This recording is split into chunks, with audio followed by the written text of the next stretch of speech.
Benjamin Boivin, la semaine dernière, la Chambre des communes a adopté une motion dénonçant un avis de la Commission des droits de la personne sur les jours fériés à Noël qui serait, selon elle, discriminatoire et même ancré dans l'histoire du colonialisme au Canada. Est-ce que d'abord, Benjamin, tu peux nous expliquer un peu là, la situation? Ça semble exagéré là, de s'attaquer ainsi à Noël. Ouais, ben faut comprendre un peu c'est quoi l'institution qui est la Commission canadienne des droits de la personne. C'est un organisme gouvernemental indépendant, donc qui agit, qui fait de la recherche, qui promeut également les droits de la personne de diverses manières à l'intérieur du système juridique, également du système administratif, en relation avec des plaintes qui lui sont présentées.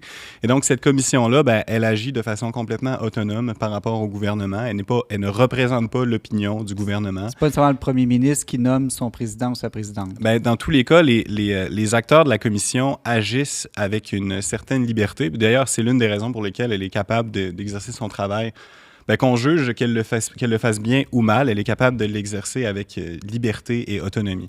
Et donc, cette commission-là produit également de la documentation. Là. L'une des choses que fait la Commission des droits de la personne, c'est de produire de la documentation, elle fait de la recherche, elle publie le résultat de ses recherches. Et le document en question, là, en fait, c'est un document d'une dizaine de pages sur la discrimination religieuse systématique au Canada, qui aborde en fait une diversité de sujets, mais qui n'a pas pour principal objet la célébration de Noël, de Pâques ou de quelconque fête religieuse. Donc, c'est pas une sortie qu'ils ont fait quelques semaines avant Noël pour dire Noël, c'est discriminatoire au Canada. Non, c'est pas ça. En fait, le propos, là, le paragraphe en question qui aborde cette question-là, intervient dans le document comme un exemple de discrimination religieuse systématique qui est manifestement davantage invisibilisée. Dans le sens où, effectivement, ben, le Canada, comme presque tous les pays du monde, a un certain nombre de jours fériés dans l'année. Plusieurs ont un caractère essentiellement civique. Deux, en particulier, ont une origine religieuse, en l'occurrence Noël et Pâques, là, qui sont des congés fériés pour tous les Canadiens. Et puis, disons qu'on cherche à interpréter de manière charitable ce que dit la Commission, c'est qu'effectivement, comme ces grandes fêtes religieuses chrétiennes sont reconnues comme férié, et ça vient avec des bénéfices concrets. Là. Les gens qui travaillent, les travailleurs n'ont pas à travailler ces journées-là. Ceux qui doivent travailler ces journées-là ont une compensation significative. Là. Et ils doivent avoir un congé à un autre moment. Et donc, la commission va dire, ben, les gens qui sont de diverses religions au Canada, qui ne sont pas chrétiens, qui ne pratiquent pas la religion chrétienne dans une ou l'autre de ces dénominations, eux ne jouissent pas de cet avantage-là. Et lorsqu'ils ont des fêtes importantes dans leur propre calendrier, on peut penser par exemple aux personnes musulmanes ou aux personnes juives ou à plusieurs autres religions, ben, eux doivent par eux-mêmes s'organiser pour aller chercher des accommodements qui leur permettent de prendre congé pour respecter les obligations religieuses qu'ils ont sans le support du cadre législatif canadien. En même temps, on est au Canada, il y a une culture de tradition chrétienne, que ce soit catholique ou protestant ici, comme dans la plupart des pays occidentaux. Est-ce que c'est vraiment possible de former une société unie sans certains, je dirais, repères culturels collectifs, qu'on soit croyant ou pas? Moi, je pense à la plupart des gens de ma famille, ils sont pas du tout croyants et pratiquants, puis ils aiment ça, fêter Noël. Pour eux, c'est la fête de la famille, de l'amour. Ben oui, c'est ça. Et manifestement, bon, évidemment, il y a eu une levée de bouclier assez rapide là, à la suite de la publication de ce document-là. On a beaucoup focalisé l'attention sur ce paragraphe-là. Et l'Assemblée nationale du Québec et la Chambre des communes du Canada ont adopté des motions à l'unanimité condamnant cette prise de position-là. Et je pense que l'essentiel des motivations de l'Assemblée nationale et de la Chambre des communes, ben, c'est pas de défendre l'excellence de la fête de Noël en tant que fête chrétienne, ou de Pâques en particulier. C'est plutôt justement de dire que ce sont des fêtes qui, disons, font partie du tissu social, de la vie culturelle canadienne, qui sont largement célébrées par des gens qui n'ont aucune disposition religieuse particulière, ou même éventuellement par des gens qui sont d'autres religions que la religion chrétienne, là, qui ne sont ni athées ni chrétiens, mais qui quand même choisissent de fêter Noël de façon plutôt culturelle. On sait qu'aujourd'hui aussi, Noël, avec le Père Noël, les lutins, etc., ben, ça a parfois assez peu à voir avec les principes qui justifient la célébration de cette fête dans une perspective chrétienne. Et donc, on a assisté à une levée de bouclier largement répandue dans la société. Là, l'unanimité, elle ne se fait pas autour de grand-chose à la Chambre des communes du Canada actuellement. Et d'ailleurs, le premier ministre et le chef de l'opposition officielle ont trouvé le moyen de se lancer la balle de manière parfois un peu agressive, tout en étant d'accord sur cette question-là. Est-ce que c'est une bonne ou une mauvaise nouvelle, cette unanimité de nos élus?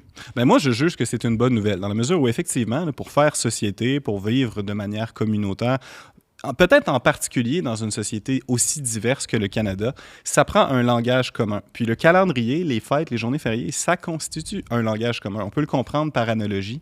Et ces fêtes-là, ben, elles sont des occasions de vivre une certaine unité dans la famille, qui est évidemment l'unité fondamentale de la société.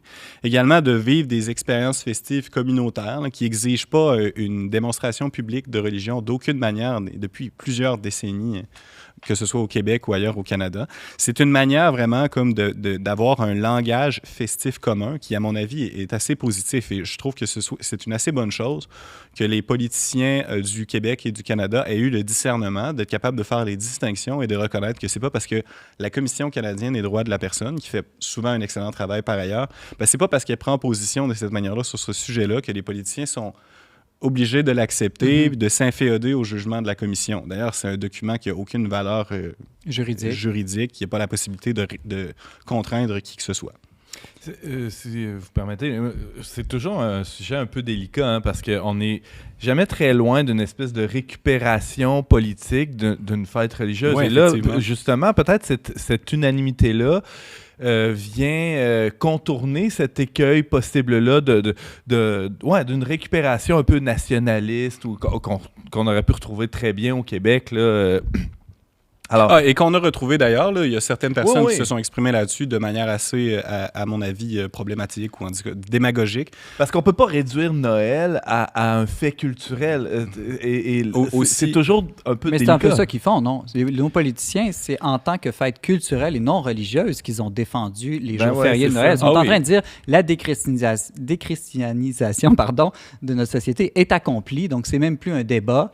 En fait, comme d'ailleurs, Sainte-Marie, Mère de Dieu, le 1er janvier, quand les gens ont congé le 1er janvier, ils se disent pas encore une fête religieuse pour la Vierge Marie catholique. Ils se disent, ben non, c'est le Nouvel An, une fête païenne. Oui, évidemment. Mais après tout, là, c'est quand même, c'est une fondamentale difficulté pour une société de ne pas avoir un ethos commun, de ne pas avoir un ensemble de principes sous-jacents qui sont partagés, peut-être même de façon pré-politique, là, sans qu'il y ait eu à avoir une délibération là-dessus. Mais on ne peut pas se passer d'un langage commun comme un calendrier ou des fêtes. Puis lorsqu'on voit, par exemple, des sociétés qui ont voulu rompre radicalement avec le passé religieux, on peut penser à la Révolution française, là, qui a cherché à établir un calendrier républicain où l'ensemble du calendrier pour toute l'année a été complètement réorganisé. Les fêtes traditionnelles ont été abolies et remplacées par d'autres fêtes. Hein? Ça a duré seulement quelques années et en dépit du fait qu'une proportion non négligeable de la société française ait rejeté la religion catholique, assez rapidement après la Révolution et tout au long du 19e et du 20e siècle, il n'y a jamais eu la proposition de revenir au calendrier républicain parce qu'un calendrier, les fêtes, c'est comme une langue. On ne peut pas tout simplement choisir de rompre complètement avec le passé, de faire table rase sans risquer de se retrouver muet. Ils ont même encore congé pour la Pentecôte en France. Oui, puis c'était aussi des idées, encore une fois, très élitistes et très loin de la réalité quotidienne des gens.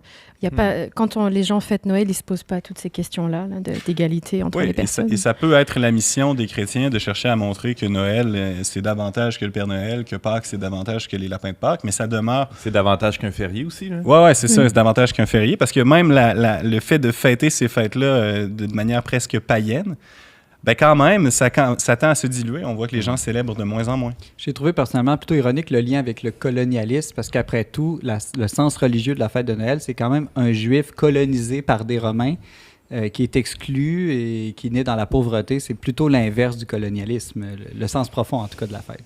Ouais, ben on pourrait dire ça si on voulait être un peu coquin. Benjamin Boisvert, responsable des publications au magazine Le Verbe. Merci et joyeux Noël. Merci. Toi également.